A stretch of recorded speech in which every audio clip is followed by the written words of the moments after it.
Welcome to the stew. Welcome to the studio. My name is Catherine. Ew, my full government. You can call me Cat. Or you might know me as Culture Apparel on Instagram. Welcome to the rebrand of my YouTube channel. I want to begin at the very beginning, before the last video even beginning. So, we lived in Virginia. My mom moved to Florida like a lot of years before us, maybe 6 years before we moved out. And I remember scrolling on Tumblr for references and coming across this post about Wynwood, Miami. So I think to myself, next time I go visit my mom, I'm going to Wynwood, Miami. I don't care what happens, rain or shine, I'm going. We make this trip down. I hadn't drawn at this point for maybe 3 years because I had my whole art block I was going through. Between school and 2 jobs, there was no time for art. So we go and I am completely like, there's no air in my lungs. My breath is taken away. These murals are so vibrant, they're so big, they're so bold.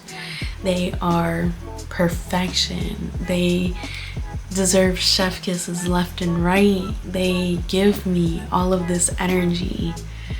And I think to myself, like, I can't even want this for myself. I can't even want a mural right now. I have no idea what I would put on something this scale. Or I don't even have the muscle memory to draw anything that would take someone's breath away in the way that I feel right now. So I decided to get my muscle memory back. I bought a little journal this size that I could carry around with me everywhere I went to make sure that I was drawing or applying my practice for 15 minutes a day. Sometimes I would devote way more time to that, but it's what got my juices flowing again. And honestly, I had started it and then we got furloughed because of COVID. I was out of a job for 4 months and it was the most freedom I have ever felt in my life. No job, no one job, no 2 jobs, no job, just living, waking up, running, meditating, crying, dancing the whole day away. It was beautiful. I understood what freedom was. In those 4 months, I got to taste it. So I get a call back from my eye doctor saying, like, the world is going back to somewhat of normality. They need me back at the office. And at this point, I'm like, no. I was getting so comfortable not wearing a bra. I was so comfortable just living my life and existing and just being a human being. So I start to Google what ways I could make money from home. One of them was being an influencer, which at the time I was like, heck no, I have like 20 followers, maybe 5 people that like my likes, like my post. So I was like, well, I can't be that. The second one was investing money, and you need money to invest money in case you lose money, so that couldn't be it. And then the third was publishing a book and making passive income. So I thought, wait a second, I technically am halfway done with a book. Maybe this could be my avenue that I choose. I decided to then Google ways to publish my book, and iUniverse was one of the first places that came up. Let me tell you, this is not for the weak, because I thought it was a scam at first. I thought it was a scam. I asked my mom to help me out. She lent me $1,400 to start publishing the book. Actually, not start. That was the process. I spent $1,400 to publish the book, and we went through this process. I scanned my whole book, and they ended up asking me for the book to take the spine off and scan each page in through their printer or scanner. And we chose the best pictures of each to complete the book. I used to work on Where's the Pause Button to Life in front of doctors, telling them that one day I would go back to living how I was living during furlough. That I never wanted to have my job tie me down to a specific place or time, or miss out as a mom on the first years of my child being born because my maternity leave ended. I was very passionate about what it meant to live at my own pace and at my own time. So I ended up quitting after I published my book, and I took a leap of faith, and let me tell you, your girl failed. Your girl fell on her face and she flopped. I kid you not. I thank my village for holding me up because they are my pillars. And I was falling. There was no parachute. I thought God was gonna catch me at whatever time, and no, I fell hard. During falling hard, I created this collection called Violence is Not the Solution, Art Is. And I went to this pop-up event that my friend Chris invited me to. Chris met me through Arte Libre in Winchester. I did a live painting during Family Day. I did a whole speech. I have a prayer. I wish I could find that speech. I hope I can find that speech again because I will be sharing it. But he invited me to this pop-up that TJ hosted.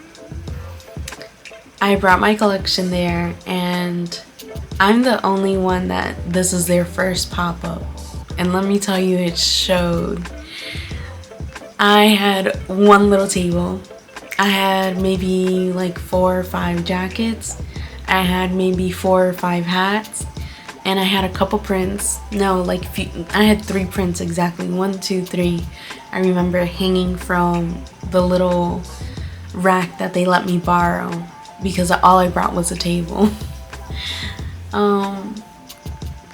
It was everything though.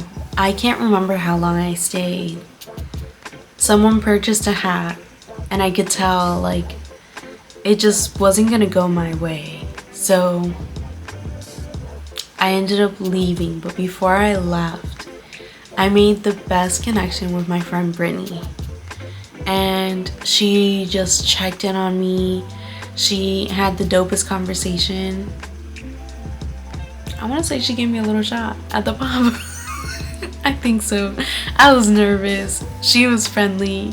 And I literally thought to myself, I'm not going to sell out. I had expected to sell out, and I'm not going to sell out. So what am I doing here? I feel so small. I feel defeated. I needed this to not be a starving artist. And yet I am going to leave here starving. But she made my night completely.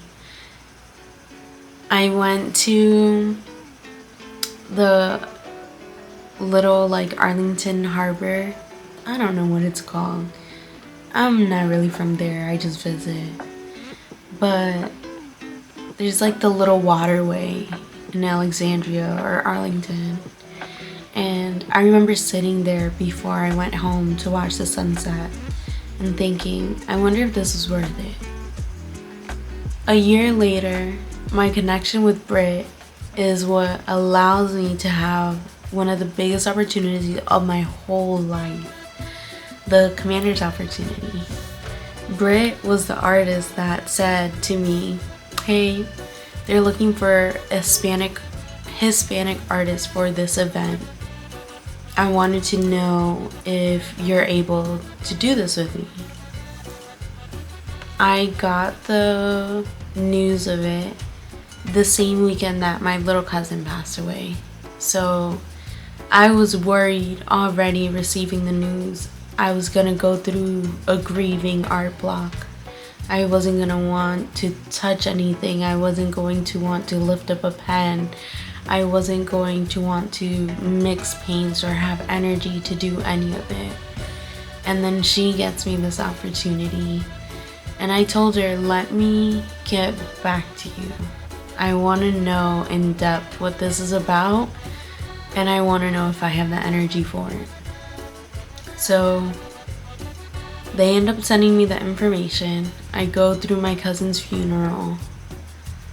And I remember I received the email on Friday that I had to have my image sent by Sunday for my rally towel design. And I'm thinking to myself, I need to leave work. At this point, I had gotten back home from the funeral. I'm at work, and I was working with my mom at the restaurant at this time. And I tell her, like, Mommy, I'm sorry, but I gotta go. I have to go. I have to complete this. I don't know what this could bring.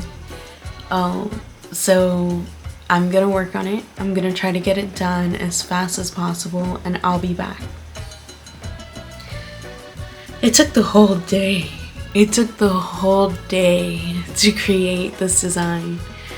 And I remember specifically leaving a little space, like the tiniest, itty bittiest space like this, in between the flags that I had kind of collaged from Central America, mostly, and what makes like Latin culture, but I think I forgot Haiti's flag, and forgive me because I obviously know now they're Latino and they should have been part of it, but this is why I say I left a space in between for any flag that was not represented there, for there to be a space right there in between, and let them know the Commanders hold space for every fan. And I mean that with the bottom of my heart. I have never felt so welcome. They played cumbia for Hispanic Heritage Month. Being Salvadorian and hearing cumbia at an NFL stadium, I never in my life thought I would. It was the best experience, 10 out of 10. And I think this is where I'll leave off.